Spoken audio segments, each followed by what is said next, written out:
Welcome to Breakup Cheater, where real stories meet raw emotion.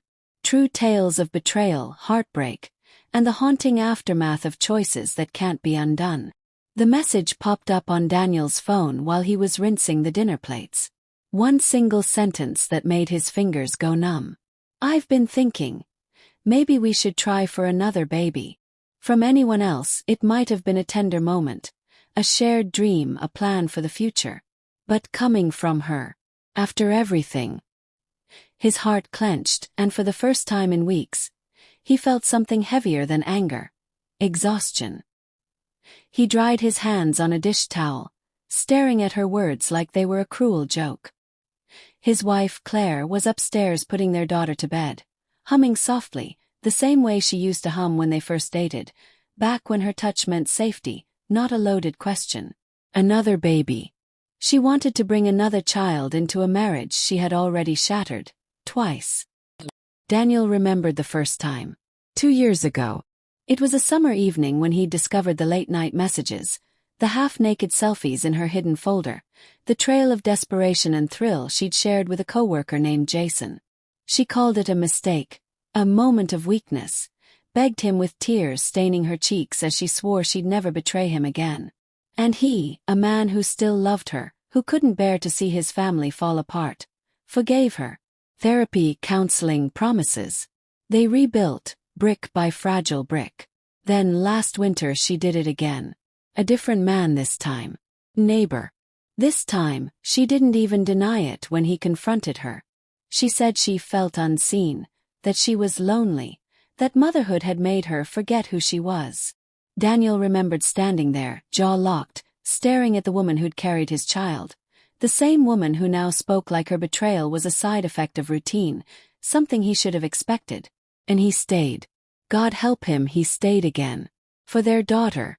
For the hope that maybe, somehow, people could come back from the brink if they truly wanted to. But tonight, staring at that message, Daniel realized something that chilled him to his core. Claire didn't want to rebuild. She wanted to reset. To start over. Not because she loved him, but because she wanted another piece of him to bind her down. He climbed the stairs slowly, the house too quiet. The scent of lavender from their daughter's room drifted down the hall. Claire was standing in the doorway, her hair loose, arms folded. "Did you see my message?" she asked softly. He nodded, voice calm, almost too calm. "Yeah, I saw it." Her lips twitched into a hopeful smile. "I think it would be good for us. Fresh start. You and me. And Emma wouldn't be an only child. We've been through hell, Daniel. But another baby might bring us closer again." He laughed then, a hollow, bitter sound that startled even him. "Closer. Claire, do you even hear yourself?" She frowned, defensive. "What? We've worked through everything. We said we were moving forward. You worked through it." His voice was steady now, a low simmer. "Claire, I carried your sins on my back and told myself it was for the family. I swallowed the nights you didn't come home. I patched over the lies, the humiliation, the way you looked me in the eye and swore I was enough, while sharing our bed with someone else." Her arms tightened across her chest. "I made mistakes. I've admitted that. But you can't keep punishing me forever." "This isn't punishment," he said coldly. "This is reality catching up." The weeks that followed were a storm behind closed doors. Claire oscillated between pleading and fury, between fragile promises and manipulative guilt. "I've changed," she whispered one night, reaching for his hand in bed. "No," he replied, pulling away. "You've adapted. There's a difference." He stopped eating dinner with her. Stopped letting her decisions steer the rhythm of their home. And slowly she began to see it. The quiet walls he was building, the paperwork he kept reading in the study late at night, the meetings with a lawyer she pretended not to notice. Until the morning she found the envelope. Divorce. Her voice cracked, the word echoing in the kitchen like a gunshot. "You're leaving me." "I'm freeing myself," he said, his coffee steaming between them. "And I'm protecting Emma." Her eyes filled instantly, rage trembling under the surface. "Protecting her from what?" "I'm her mother. From this cycle, he said, voice heavy with years of swallowed pain.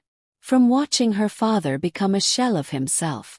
From growing up thinking love means forgiving someone who doesn't respect you. Claire tried everything. Sweetness, but even temptation. One night, she walked into his room wearing the same perfume she used to wear when they first dated.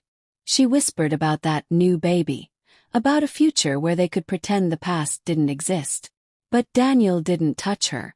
"Do you even want me?" she finally asked, tears streaking her mascara. "Or are you just done?" He looked at her for a long moment. "I wanted you," he said. "For years, even after everything, I wanted you. But you wanted options. And now, I want peace." The divorce was not quick. Claire fought hard, not for the marriage but for control. She tried to paint herself as the broken woman trying to heal, the mother begging for stability. Daniel stayed quiet. Methodical. He had evidence. Messages.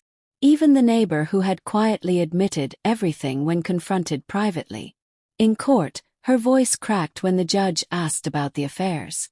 She looked at Daniel as though expecting him to step in, to save her like he always had. But he didn't. He let the truth stand bare. Ugly, humiliating, real. Months later, when the papers were signed, Claire showed up at his new apartment. Emma was with her grandparents that weekend. The city was quiet, the first hints of autumn sliding in. She stood in the doorway, thinner than he remembered, eyes rimmed red. "Daniel, please," she whispered. "We can try again. I've lost everything.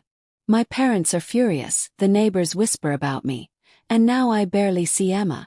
Please don't do this to us." He stared at her for a long time. He remembered the nights he cried in the car just to avoid breaking down in front of his daughter. The nights he scrolled through her messages, looking for a reason, any reason, why he wasn't enough. And for the first time he felt nothing but clarity. "You didn't lose me because I stopped loving you," he said finally. "You lost me because you kept betting I'd stay no matter how deep you cut." She sobbed, reaching for his arm, but he stepped back. "I'm not punishing you, Claire. I'm reclaiming myself." Weeks passed. Emma adjusted better than he feared. Children, after all, are resilient when love surrounds them, even in two homes. Daniel cooked dinners with her, taught her how to ride her bike in the park, started sketching again, something he hadn't done since before the marriage swallowed him whole. One evening, as he tucked Emma into bed, she asked, "Daddy, is Mommy mad at you?" He smiled softly, brushing her hair back. "No, sweetheart. Mommy's just sad right now. But she loves you very much. And do you love Mommy?" He paused. "I care about her. I always will. But sometimes love changes shape. And that's okay." Claire still sends messages. Little fragments of what could have been. "I miss us. I can't believe you've moved on so easily.